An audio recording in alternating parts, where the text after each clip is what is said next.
नमस्कार, ब्रह्मालोक वैदिक सोसाइटी में आपका स्वागत है। आज हम अपने योग साधक श्याम जी से योग के प्रति क्या इनके विचार हैं उसको जानने का प्रयास करते हैं। नमस्कार गुरुजी। इस संस्था से जुड़ने के बाद आपको योग में ऐसा क्या विशेष पता चला जो अभी तक नहीं पता था आपको? यहाँ पे जुड़ने के बाद जो यहाँ संस्था के तरफ से जो योग क्रिया कराई जाती है, ऐसा सिस्टमेटिक ढंग से कराई जाती है। हमको पहले नहीं पता था कि ऐसे भी होता है। पहले योग होता है, फिर प्राणायाम होता है, फिर ब्रह्म क्रिया होती है, भजन कीर्तन भी होता है, तो बहुत आनंद आता है। और इसमें सबसे ज़्यादा हमको ब्रह्म क्रिया अच्छी लगती है। और ध्यान की विधियाँ जो बताते हैं आप, वो इतने प्रकार की विधियां हैं कि अगर किसी एक प्रकार की विधि से भी हमारा ध्यान सध जाए तो जीवन ही परिवर्तन हो जाए। और लगभग 1-1.5 साल में हमको बहुत परिवर्तन अपने आप में महसूस हो रहा है। हमारी दिनचर्या, नहाने, खाने, काम करने की सारी चीज़ें चेंज हो गई हैं इस संस्था से जुड़ने के बाद। इसलिए मैं लोगों को कहूँगा कि इस संस्था से जुड़िए या योग प्राणायाम कीजिए, जिससे आपका जीवन भी परिवर्तन में ला सके। मेरा तो बहुत परिवर्तन हो गया है। इस संस्था से जुड़ने के बाद आपको योग में ऐसा क्या विशेष पता चला जो अभी तक नहीं पता था आपको? यहाँ पे जुड़ने के बाद जो यहाँ संस्था के तरफ से जो योग क्रिया कराई जाती है, ऐसा सिस्टमेटिक ढंग से कराई जाती है। हमको पहले नहीं पता था कि ऐसे भी होता है। पहले योग होता है, फिर प्राणायाम होता है, फिर ब्रह्म क्रिया होती है, भजन कीर्तन भी होता है, तो बहुत आनंद आता है। और इसमें सबसे ज़्यादा हमको ब्रह्म क्रिया अच्छी लगती है। और ध्यान की विधियाँ जो बताते हैं आप, वो इतने प्रकार की विधियां हैं कि अगर किसी एक प्रकार की विधि से भी हमारा ध्यान सध जाए तो जीवन ही परिवर्तन हो जाए। और लगभग 1-1.5 साल में हमको बहुत परिवर्तन अपने आप में महसूस हो रहा है। हमारी दिनचर्या, नहाने, खाने, काम करने की सारी चीज़ें चेंज हो गई हैं इस संस्था से जुड़ने के बाद। इसलिए मैं लोगों को कहूँगा कि इस संस्था से जुड़िए या योग प्राणायाम कीजिए, जिससे आपका जीवन भी परिवर्तन में ला सके। मेरा तो बहुत परिवर्तन हो गया है कि कैसे चलना चाहिए, कैसे खाना चाहिए, कितना खाना चाहिए, पीना चाहिए। शरीर अपने आप से बताता है कि हमें कैसे चीज़ों को करना है। यही परिवर्तन मैं अपने आप में महसूस करता हूँ। आज की आधुनिक जीवन शैली बहुत तेज़ी से बदल रही है, तो आज के युवा पीढ़ी को आप क्या संदेश देना चाहेंगे योग के लिए? या जो आज बहुत तेज़ी से लोग जिम की तरफ आकर्षित हो रहे हैं, तो उनको क्या संदेश देना चाहेंगे कि योग करें या जिम करें या दोनों को संतुलित करके चलें? किस प्रकार से क्या संदेश है आज की युवा पीढ़ी को? देखिए, आज के मॉडर्न साइंस के युग में आकर्षण तो बढ़ा है लोगों का जिम की तरफ। अब बॉडी वो लोग बिल्ड करना चाहते हैं, दिखाना चाहते हैं, इंटरनल शक्ति उसकी कैसे बढ़ेगी ये हम समझ पा रहे हैं। तो इसलिए युवा पीढ़ी को मैं ये कहना चाहूँगा कि अपनी पाश्चात्य पुरानी संस्कृति है योगा करना, इसको ये लाएँ अमल में और अपनी आंतरिक शक्ति, आंतरिक ऊर्जा को ये बढ़ा सके। तो ये जिम के द्वारा नहीं होगा, ये योग से ही, प्राणायाम से ही, ब्रह्म क्रिया से, ध्यान से ही ये हो सकता है।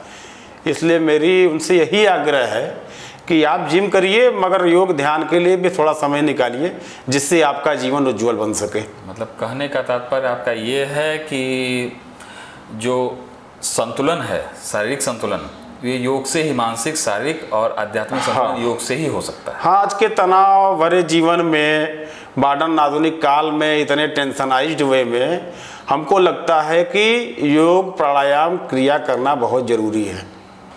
जैसा कि आज के समय में बहुत तेज़ी से मौसम परिवर्तन होने पर संक्रमण फैलने लगता है।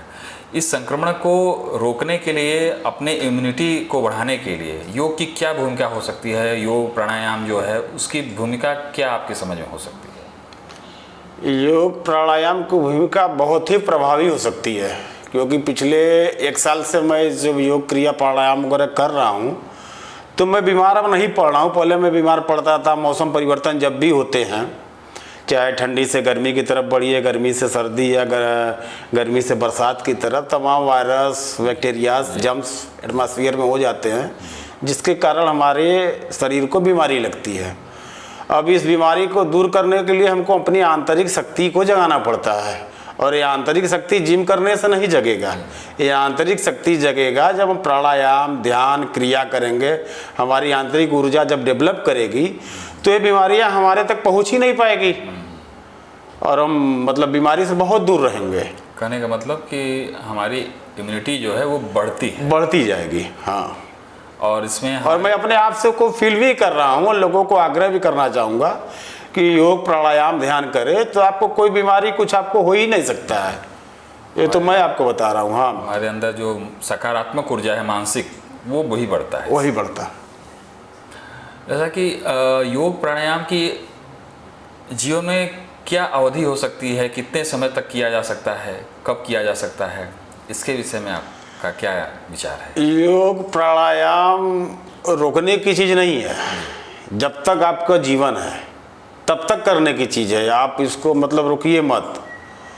ये मतलब जब तक जीना है, आपको काम करना है, खाना है, पानी पीना है, तो इसको भी मान के चलिए आधा घंटा ही समय मिले, आपको आजीवन इसको करना है। मतलब ये पूरे जीवन पद्धति है इसको अपना। हाँ, स्वस्थ जीवन के लिए, आपको तनाव भरे जीवन से दूर रहने के लिए, स्वस्थ जीवन जीने के लिए योग प्राणायाम जब तक सांस चल रही है, जब तक जिंदा है, तब तक करते रहिए। आपको मेडिकल की आवश्यकता नहीं पड़ेगी। Meditation is medication is meditation. जी। तो मेडिटेशन आप करेंगे तो मेडिकल से दूर रहेंगे। इसलिए योग प्राणायाम आजीवन लाइफ टाइम करने की चीज़ है, छोड़ने की चीज़ नहीं है। जैसे जीने के लिए हमको खाना, पानी और सब अनाज की आवश्यकता होती है, ऐसे जीवन के लिए योग प्राणायाम की भी बहुत महत्वपूर्ण व्यवस्था। जैसे बहुत लोगों की धारणा ये रहती है कि चलिए उम्र बीत जाने के बाद हम करेंगे, मतलब जब बुढ़ापे में करेंगे योग प्राणायाम, ऐसी धारणा नहीं होनी चाहिए। नहीं, ऐसी धारणा नहीं होनी चाहिए। हमारे पुराने काल में बचपन से ही ब्रह्म क्रिया और पुराने जो वैदिक काल से होते रहे हैं वही चीज़ें है, कोई नई चीज़ तो है नहीं। मगर अब आधुनिक साइंस के युग में लोग भटक गए हैं। ये चीज़ें तो हमारी प्राचीन चीज़ें हैं। पहले इतना दवाई, मेडिकल साइंस क्या था? कुछ नहीं। फिर भी लोग 2-2, 3-3 सौ साल जीते थे। लोग इतिहास उठा के देख ले। जी। अब तो 60 साल के जीवन में लोग बीमार पड़े हुए हैं। तो इसलिए इसको बस आधा घंटा समय निकाले अपने आप के लिए। हमारे बनारस में ही, काशी में ही देख लीजिए, श्री शिवानंद जी हैं, वो 128 साल के हैं, केवल योग और प्राणायाम के ही बल पर वो इस समय। तब जो आप बता रहे हैं तो उदाहरण है ही है। और इसको मैं तो यही कहूँगा, मैं 1.5 साल तक कर रहा हूँ, हमको बहुत परिवर्तन महसूस हो रहा है। तो इसलिए लोग करें, मेरी तो लोगों से ही विनती है। बहुत बहुत आपका धन्यवाद। आपके इन विचारों से हमारी युवा पीढ़ी और समाज योग के प्रति जो धारणाएं हैं उसको बदलेगा, और बहुत ही बहुमूल्य जानकारी आपने अपने शब्दों में योग के प्रति कहा।